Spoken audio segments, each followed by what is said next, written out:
Okay, Willow learners, this is the last chapter in part 1 of the book, and then it will move on to the second part. This is chapter 10, in which a new story begins, 7:30 a.m. Dear Tom Trueheart, Tom read, I, as Master of the Story Bureau, wish you a very happy 12th birthday. I send this letter from my personal desk in my own hand. The contents are very private and very strictly confidential. You are hereby requested to travel at once as an adventurer and enter the land of stories by the North Gate. Your mission is to discover why your brothers, Jackwat, Jake, Jackson, Jackie and Jack Trueheart have not yet been able to complete their story missions, and also to discover, if possible, what has happened to them. There is a suspicion at the Bureau that a rogue deviser has in some way wished to cause your brother harm. I write this not to alarm you, but to try and explain why the circumstances are so exceptional. Nothing like this has ever happened before. In the course of your mission, you may be called upon to do dangerous and/or difficult things. You must know that only a member of the Trueheart family may pass through the gates of the land of stories on true adventuring business. You will need all of the courage of the Truehearts to succeed in your mission. Copies of each of your brother's letters of direction and instruction are included with this letter.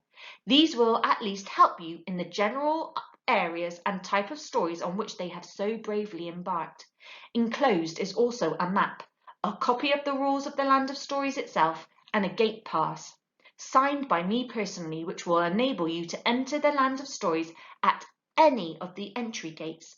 I wish you a safe, adventurous journey and pray for a good story outcome for us all. Tom unfolded a second sheet of paper. It was a copy of the Rules of the Land of Stories. The Rules of the Land of Stories, as agreed by the Story Bureau Committee, witnessed by the hand of the First Master. Number 1. A land of magic and pleasure be set up to be called the Land of Stories, which will incorporate myth, fables, legends, fairy tales, nonsense, rhymes, poetry and adventure. It will be built at the expense of all, for all. Number 2. The land of stories shall occupy the whole of the forested areas and other lands as shown in the maps attached. 3. The land of stories shall be entered through gates at the north, south, east and west. Number 4. Adventures shall be carried out only by those born to the adventuring family, and that they may be on true adventuring business. 5. The Story Bureau shall administer, maintain and furnish the land of stories and all its character actors, properties and effects such as enchanted cottages, beanstalks, castles, trolls, giants, magic flashes, etc., etc. 6. The adventurers shall be chosen by the Story Bureau. 7. These adventurers shall carry out the adventures and stories decided by the Bureau. 7. All the actors and characters within the walls of the land of stories shall stay in character and agree to and follow the adventurer to carry out the given adventure story. 9. The adventurer shall be allowed to finish the story in his or her own way without any interference or help. 10. The adventurer may assume any number of disguises and characters during the story according to the terms of the original letter of agreement issued and delivered by the Bureau and or their associates, in brackets, sprites. 11. The story shall be announced by a series of letters and clues open to the interpretation and ingenuity of the individual adventurer. 12. Secret mechanisms and sprites and their magic shall be used when and where necessary. 13. The adventurer shall return at the end of the adventure and recount his experience to the committee of the Bureau. 14. The Bureau shall then publish within a reasonable time the concluded story in book form, available for all to read at a reasonable cost. 15. All decisions of the adventurers shall be final. 16. Stories must and will flourish, and readers shall love and enjoy them throughout time in whatever form they may appear. Tom handed the master's letter over to his mother.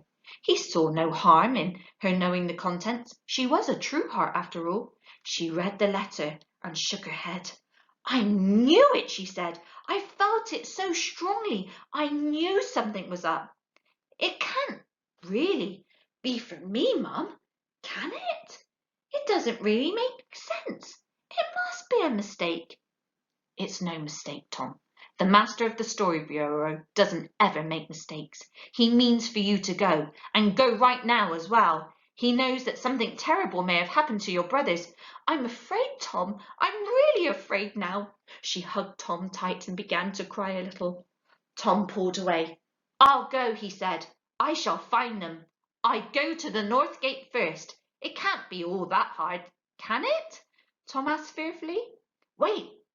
How about this, Mum? Perhaps this letter is all part of a special birthday surprise, a game, a test, a practice story, a little trainee adventure set up by the master of the Story Bureau, and maybe by my brothers as well, see? It's the first stage of my training, of becoming a real adventurer, and then they will finally see what a brave and resourceful boy I can be. I only wish that that could turn out to be true, said his mother, but sadly, I think the letter is real, and not a game. They'll be just down the road, a short walk north in that fresh snow. It could be fun, he said, keeping a brave smile on his face. We must all rely on you now, Tom, his mother said quietly. I know it doesn't seem fair, seeing as it's your birthday, and you're only just 12 and all, but you are a true heart, young man, through and through, and true hearts don't give up, do they, my Tommy? No, Mum, they don't.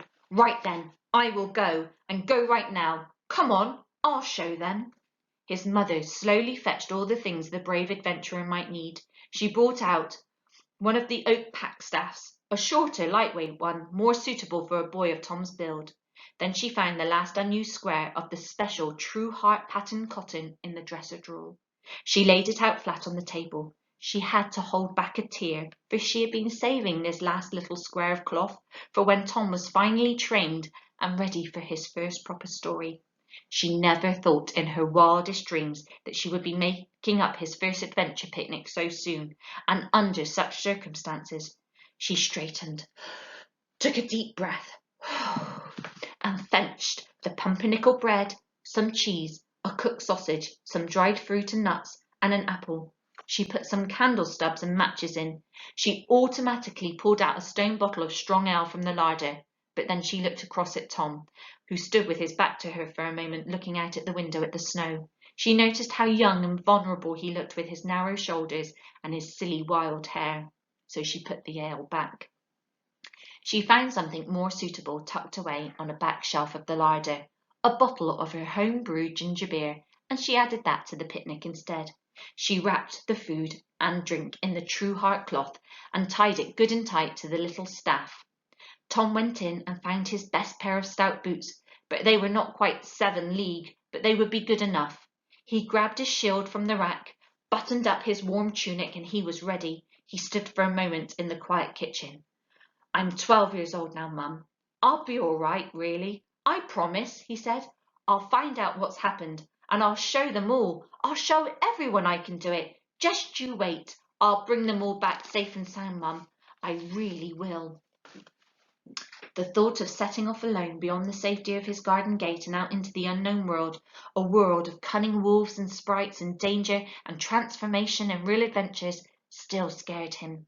His only adventures so far had all happened inside his own mind, in the sheltered safety of his own garden. His battles had only been with imaginary enemies and monsters, using just a toy sword. There was, however, that deep down part of him that felt ready, that felt strong. Somewhere inside him was as yet an untapped well of Trueheart courage. Keep that map and all the letters with you, son, and watch out for the other letters and clues as they come, she said. That's how it always works, Tom. You'll find out as you go along. He was to enter by the north gate. It led to the mountains, which would be covered in snow and ice, and to polar bears, trolls and dwarfs, and whiskered hobgoblins. He picked up his pack-staff and went to the door and opened it. Outside, the world was very quiet, strangely bright with all the light reflected from the crisp snow. He stepped out onto the porch. You keep warm now, Tom, and be very careful, his mother said. I will, Mum. And when you find those brothers of yours, you make sure you give them a really good telling off for missing your birthday, she said with a sniff. I will, Mum. I promise. See you soon. Come on now. You can spare a kiss for your mum. Tom went back and gave his mother a hug. She kissed him on top of his wild curly head. Don't worry, Mum. See you soon. I'll be back in the shake of a lamb's tail, he said. He turned and walked up to the gate and hesitated, with his hand on the cold iron latch. Something was worrying him. Something someone had said to him very recently. The thought of what they had said crept up on him from the back of his mind and now made everything seem suddenly darker and much more dangerous. What was it? Oh, yes, that was it. The crow. It had spoken to him, all right. But what had it actually said? The crow had given him a warning, an omen it was called. He hadn't thought about the words themselves in all the shock and excitement. He looked around the garden and on the roof of the big blackbird, but it had flown away. You'll need courage, is what the crow had said. Courage? That meant he really would have to face danger and trouble, and he was frightened of danger and trouble. But they seemed to have come calling anyway, both for him and his brothers.